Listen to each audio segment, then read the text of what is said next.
Alright friends, so once again you are welcome on Vidya Sarathi friends. और आज के इस वीडियो में हम लोग जो है हमारा जो मैटर एंड स्टेट्स है उसका लास्ट टॉपिक में डिस्कस करने जा रहा हूँ। और इसके बाद ये लास्ट वीडियो होगा। टोटल मैंने 5 वीडियो बना दिए और एक ये वीडियो बन रहा है जिसमें टोटल 6 वीडियो में पूरा टॉपिक कवर कर रहा हूँ। इसके बाद बहुत ही इंपॉर्टेंट पार्ट आने वाला है जो कि मल्टीपल चॉइस क्वेश्चन है, असर्शन रीजन बेस्ड क्वेश्चन रहेंगे इसी टॉपिक पर। और साथ ही साथ आपको जो है प्रीवियस ईयर क्वेश्चन भी मैं सॉल्व कराऊंगा। तो अगर आप चारों वीडियो पांचों वीडियो देख लेते हैं, इसके बाद जो है वो वीडियो देखेंगे क्वेश्चन सॉल्व करने वाला, तो आपको पता चलेगा कितना जो है आपकी तैयारी हो गई इस एक टॉपिक से, जिसमें से 2 या 3 क्वेश्चन मिनिमम फंसते ही फंसते हैं। ठीक है, तो चलिए शुरू करते हैं। तो हमारा जो टॉपिक का नाम है वो है केमिकल रिएक्शंस। तो फ्रेंड्स, केमिकल रिएक्शंस पर अगर आप सीटेट का पेपर उठा के देखेंगे तो कई बार क्वेश्चन बना हुआ है। ठीक है, इसलिए हमें केमिकल रिएक्शन कितने टाइप्स के हैं और किस तरह का रिएक्शन है ऐसा पूछा जाता है। एक रिएक्शन दे देंगे और इसके बाद आपसे पूछा जाएगा कि which type of reaction is this, किस प्रकार का रिएक्शन है। तो जब आपको चारों पांचों रिएक्शन के बारे में नॉलेज होगा, तब आपको जो आप उसको इजीली जो है टैकल कर पाएंगे क्वेश्चन, और सही ऑप्शन आप क्लिक कर पाएंगे। तो चलिए शुरू करते हैं। तो फिलहाल जो है हमारा जो केमिकल रिएक्शन टॉपिक है, जिसमें से पहला जो हमारा रिएक्शन है उसको हम लोग कहते हैं कॉम्बिनेशन रिएक्शन। अब कॉम्बिनेशन रिएक्शन नाम से पता चल रहा है कि दो चीजें कंबाइंड होती है, उसको हम लोग क्या कहते हैं, combination reaction.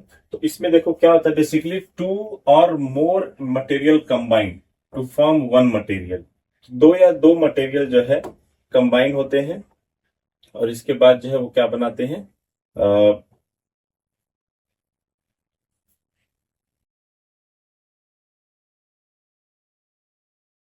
To or more material combine to form one material. तो दो मटेरियल मिलके एक नया मटेरियल बनाते हैं, उसको हम लोग कहते हैं कॉम्बिनेशन रिएक्शन। अब यहाँ पर देखो, अगर कॉम्बिनेशन रिएक्शन अगर आप देखते हो तो यहाँ पर जो है reaction of calcium oxide with water. जब कैल्शियम ऑक्साइड का वाटर के साथ रिएक्शन कराते हैं, देखो यहाँ पर कैल्शियम ऑक्साइड है और ये वाटर है, तो दोनों जब कंबाइन होते हैं कैल्शियम हाइड्रोक्साइड स्लेक्ड लाइम बनाता है और हीट रिलीज होता है। ठीक है, तो इसमें आपको एक चीज याद रखना, हीट रिलीज होता है। और दीज रिएक्शंस आर एक्सोथर्मिक। तो ये रिएक्शन किस तरह का है, एक्सोथर्मिक। देखो दो तरह के रिएक्शन होते हैं, एक एक्सोथर्मिक होता है, एक एंडोथर्मिक। हीट के बेसिस पर इनका प्रकार को बनाया गया है कि जैसे जिस रिएक्शन में हीट इवॉल्व होता है उसको हम लोग एक्सोथर्मिक कहते हैं, और जिसमें हीट एब्जॉर्ब होता है उसको हम लोग एंडोथर्मिक रिएक्शन कहते हैं। Cellular respiration is example of exothermic reaction. तो जो हमारे बॉडी में, जैसे हमारे बॉडी में क्या होता है कि हमारे बॉडी में जब हम जो भी हम खाना खाते हैं तो वो ग्लूकोज में कन्वर्ट हो जाता है, लेकिन उस ग्लूकोज को जो है एनर्जी जो है जनरेट करना अकेले पॉसिबल नहीं है। तो वो ग्लूकोज जाके सेल्स में जमा रहता है। तो जब हम सांस लेते हैं, उस सांस के थ्रू ऑक्सीजन हमारे ब्लड में जाता है, उसको हीमोग्लोबिन कैरी करके उस सेल के पास लेके जाता है। तो उस ऑक्सीजन की हेल्प से रिएक्शन होता है जिससे हमें एनर्जी मिलती है, जिसकी वजह से हम काम कर पाते हैं। तो वो जो रिएक्शन है सेलुलर रेस्पिरेशन कहलाता है, और ये एक तरह का एक्सोथर्मिक रिएक्शन होता है। इसका मतलब है कि इसमें से हीट निकलता है। ठीक है, तो इसीलिए, और उसमें कार्बन डाइऑक्साइड भी निकलता है। तो यही जो हम जो रेस्पिरेशन होता है, ह्यूमन रेस्पिरेशन, उसी रिएक्शन की बात हो रही है।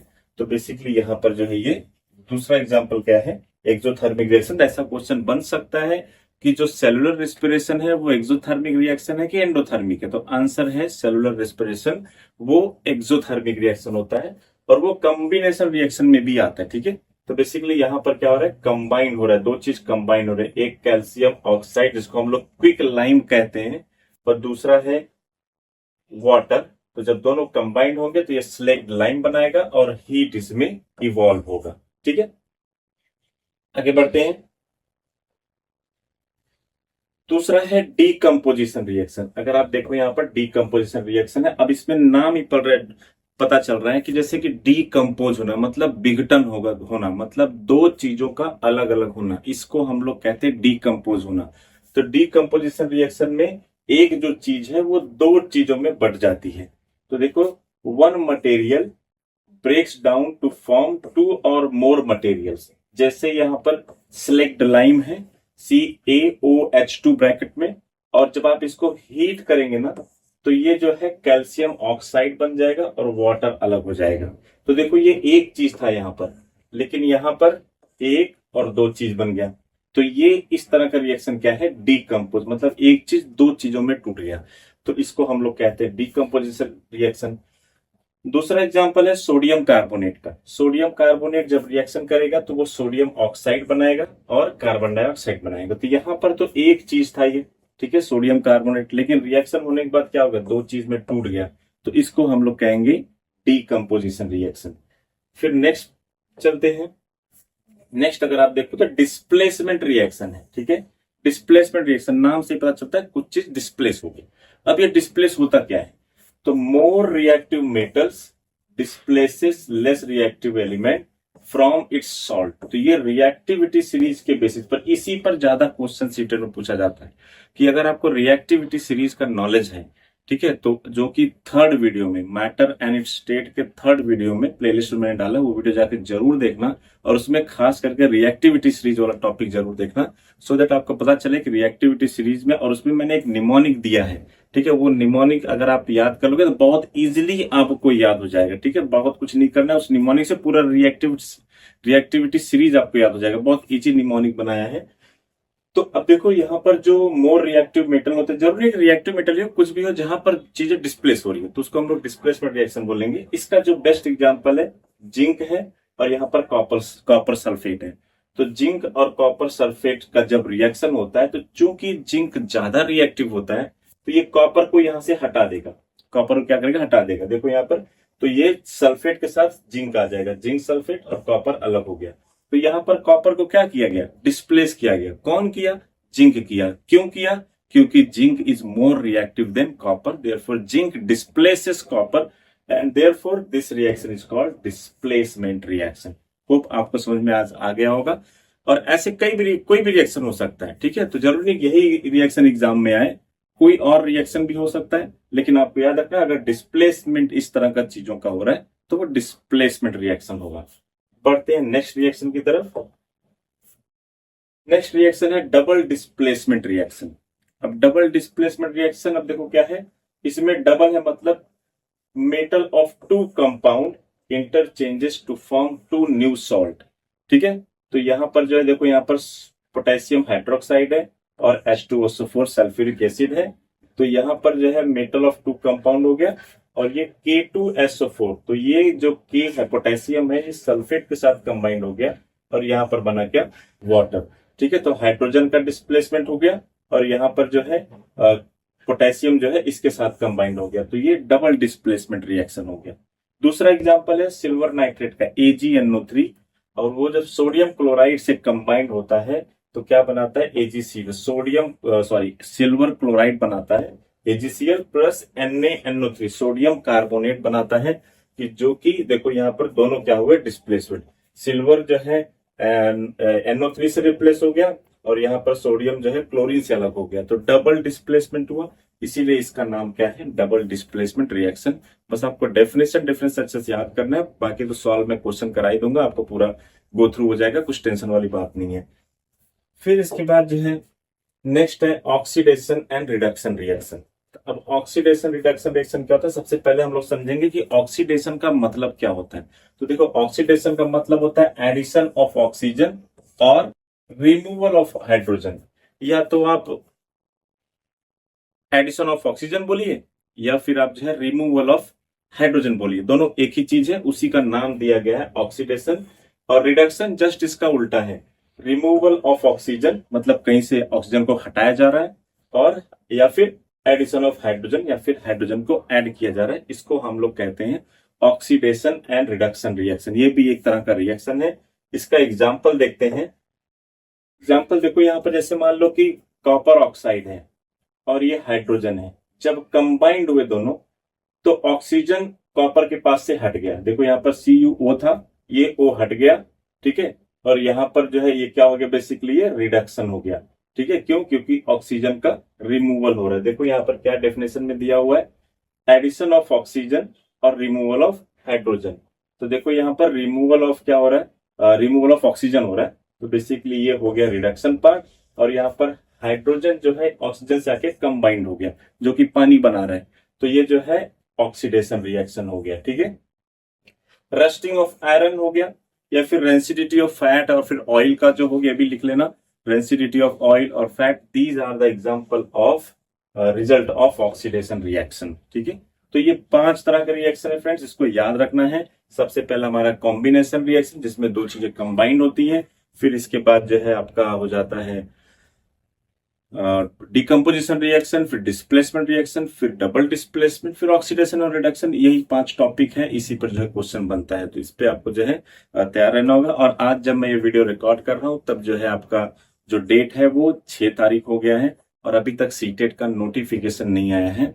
और इस बार वाकई में सीटेट का जो नोटिफिकेशन आता है, जो कि मार्च में ही आ जाता है, मार्च के फर्स्ट या सेकेंड वीक तक आ जाता है, लेकिन अभी जो है अप्रैल का फर्स्ट वीक चल रहा है, लेकिन फिर भी अभी तक जो है नोटिफिकेशन नहीं है। तो हो सकता है कोई चेंजेस आ रहे हों, या फिर कोई बड़ा चेंज सीबीएसई या फिर सीटेट वाले कर रहे हों, इसके लिए लेट हो रहा है। लेकिन जब भी आएगा तो नोटिफिकेशन का पूरा डिटेल मैं आपको इस वीडियो में देने वाला हूं, इस चैनल पर आपको मिलने वाला है। इसीलिए अगर आप चैनल पर नए हैं तो चैनल को सब्सक्राइब कर लीजिए, और वीडियो को लाइक कीजिए, और पढ़ाई करते रहिए, ठीक है। और इसके बाद बढ़ते हैं हमारे अपने नेक्स्ट टॉपिक की तरफ।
फ्रेंड, एक छोटा सा टॉपिक और डिस्कस कर लेते हैं, जो कि है physical change and chemical change.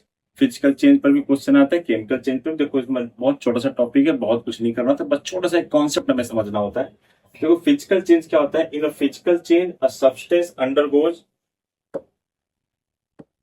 substance undergoes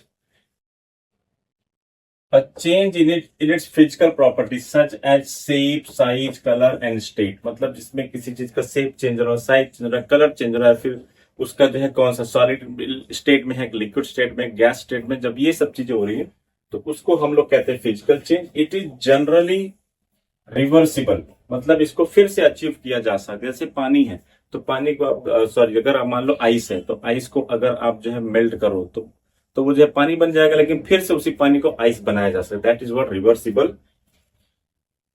in such change no new substance is form. सबसे इंपॉर्टेंट लाइन फ्रेंड्स, कोई नया सब्सटेंस नहीं बनता इस तरह के चेंज में।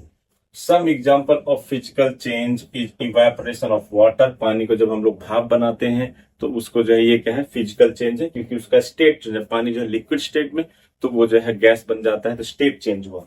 Melting of ice, freezing water, boiling water, formation of cloud etcetera, these are the example of physical change.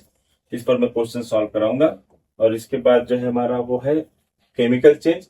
Whereas in chemical change whereas in chemical change one or more new substance are formed, that is the internal molecular composition of original substance is deformed। मतलब जो है यहाँ पर नया चीज बनता है और केमिकल रिएक्शंस होते हैं यहाँ पर। Some example of chemical changes is burning of wood. जैसे लकड़ी है, लकड़ी को आपने जला दिया, ये क्या है, केमिकल चेंज है, क्योंकि ऑक्सीजन के साथ जो है वहां पर रिएक्शन होता है और हीट इवॉल्व होता है, तो ये क्या है, केमिकल चेंज है। फॉर्मेशन ऑफ कर्ड, ठीक है, दही जो बनता है दूध से, वो भी क्या एक तरह का केमिकल चेंज है, क्योंकि दही से फिर से आप दूध नहीं बना सकते हो, तो ये इरिवर्सिबल है। तो ऐसे याद रखना है। All chemical changes are accompanied by chemical reaction. ये जो भी केमिकल चेंजेस होते हैं, ये बेसिकली केमिकल रिएक्शंस के थ्रू ही जो है होते हैं। केमिकल रिएक्शन होता है तो वहां पर जो ये चेंजेस होते हैं। इसके बाद फ्रेंड्स हमारा टॉपिक खत्म हो जाता है। एटॉमिक स्ट्रक्चर हमको पता ही है, उसमें मैं आपको डिटेल में समझा दूंगा। और तब तक के लिए चैनल पर नए हैं, चैनल को सब्सक्राइब कर लीजिए। Thank you, take care, bye. और नेक्स्ट वीडियो हमारा आने वाला है PYQ और MCQ पर, तो वो जरूर देखना। तब तक के लिए टेक केयर, बाय।